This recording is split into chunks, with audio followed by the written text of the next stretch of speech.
अमर सुहाग और अमर पीहर देने वाली गणेश जी की कहानी। बहुत समय पहले की बात है। एक भाई और बहन थे। बहन का एक नियम था कि वह रोज सुबह अपने भाई का मुंह देखकर ही खाना खाती थी। वह हर सुबह जल्दी उठती, अपने घर का सारा काम करती और फिर भाई का मुंह देखने के लिए उसके घर की ओर चल देती। रास्ते में एक पीपल का पेड़ था जिसके नीचे भगवान गणेश जी की मूर्ति रखी हुई थी। वह बहन रोज उस मूर्ति के सामने हाथ जोड़ती और प्रार्थना करती, भगवान मेरे जैसा अमर सुहाग और मेरे जैसा अमर पीहर सबको देना। ये प्रार्थना करके वे आगे बढ़ जाती। जंगल के रास्तों में झाड़ियों के कांटे अक्सर उसके पैर में चुभ जाया करते थे।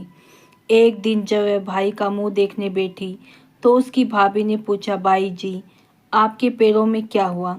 उसने जवाब दिया, भाभी रास्ते में झाड़ियों के कांटे चुभ गए हैं। ऐसा कहकर वह अपने घर लौट आई। भाभी ने अपने पति यानी उस लड़की के भाई से कहा, रास्ता साफ करवा दो, आपकी बहन के पैरों में कांटे चुभ जाते हैं। भाई ने कुल्हाड़ी उठाई और रास्ते के सारे झाड़ पेड़ पौधे आदि काटकर रास्ता एकदम साफ कर दिया। लेकिन इस सफाई में अनजाने में गणेश जी का स्थान भी वहां से हट गया।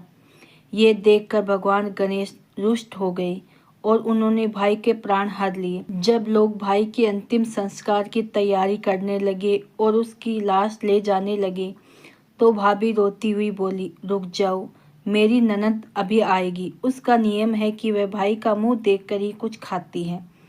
लोगों ने कहा, आज तो वह देख लेगी, पर कल किसका देखेगी? इधर बहन हमेशा की तरह अपने भाई का मुंह देखने के लिए घर से निकली। जब वह जंगल के रास्ते पहुंची तो उसने देखा कि सारा रास्ता साफ किया गया है।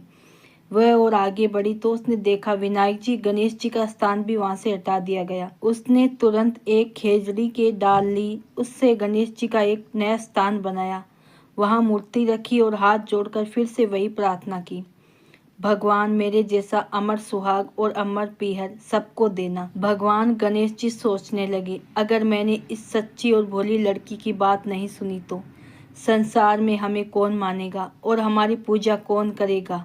भगवान ने उसे आवाज दी, बेटी इस खेजड़ी की 7 पत्तियां लेकर जा और इन्हें कच्चे दूध में डालकर अपने भाई पे छींटे मार देना, वह उठ जाएगा। बहन ने जब आवाज सुनी पीछे मुड़कर देखा, वहां कोई नहीं था। उसने सोचा कि जैसा सुना है वैसा ही कर लेती हूँ। वह 7 पत्तियां लेकर गई, अपने भाई के घर पहुंची। वहां उसने देखा कि लोगों की भीड़ जुटी हुई है, भाभी रो रही है, भाई की लाश रखी हुई है। वह तुरंत घर के अंदर गई, कच्चे दूध का कटोरा लाई, उसमें पत्तियां घोली और भाई के मृत शरीर पर छींटे मार दिए। छींटे पड़ते ही भाई तुरंत उठकर बैठ गया और बोला, आज बहुत गहरी नींद आ गई। बहन ने कहा, ऐसी नींद तो किसी दुश्मन को भी ना आए। इसके बाद उसने भगवान गणेश जी के रुष्ट होने और फिर कृपा की पूरी बात सबको बताई। हे गणेश जी महाराज, जैसे आपने उस लड़की को अमर सुहाग और अमर पीहर दिया और उसके भाई को जीवन दान दिया, वैसे ही इस कहानी को कहते सुनते हुंकारा भरते सबको अपनी कृपा बनाए रखना। बोलिए गणेश जी महाराज की जय।